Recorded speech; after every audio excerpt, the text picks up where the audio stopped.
ओम नमः शिवाय। सुनिए आप लोग, शिव शंकर पर एक निर्गुण गीत है, वो मैं जो गाने जा रही हूँ, आप लोग सुनिए। अच्छा लगे तो आशीर्वाद दुलार दीजिएगा। ओम नमः शिवाय। ओम नमः शिवाय।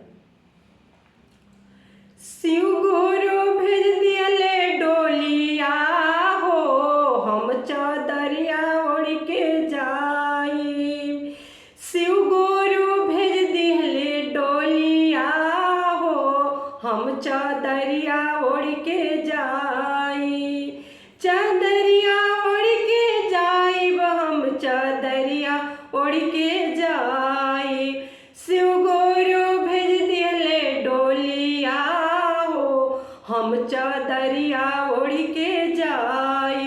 शिव गुरु भेज दियले डोलिया हो, हम चदरिया ओढ़ के जाई।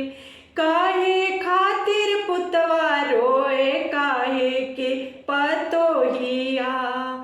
काहे खातिर पुतवा रोवे, काहे के पतोहिया। काहे खातिर रोवे ले पुरुखावा हो, हम चदरिया ओढ़ के जाई।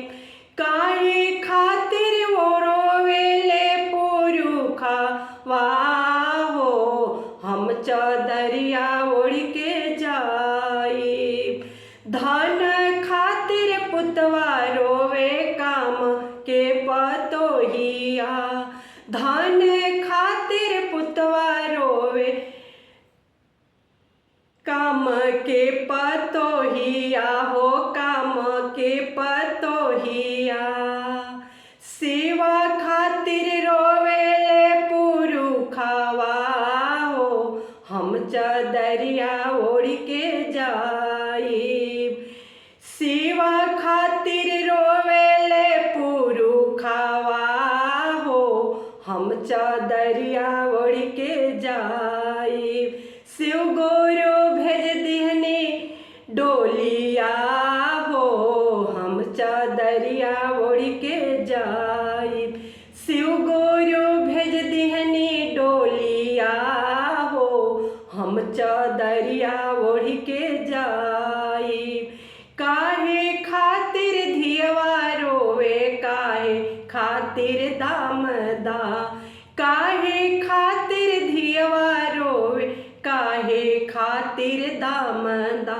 काहे खातिर रोवेला नतिया हो, हम चदरिया ओढ़ के जाई। काहे खातिर रोवेला नतिया हो, हम चदरिया ओढ़ के जाई। सेवा खातिर दमदार रोवे, माई खातिर धियावा। सेवा खातिर दमदार रोवे, माई खातिर धियावा। गोदी खातिर रोवेला नतिया हो, हम चदरिया ओढ़ के जाइब।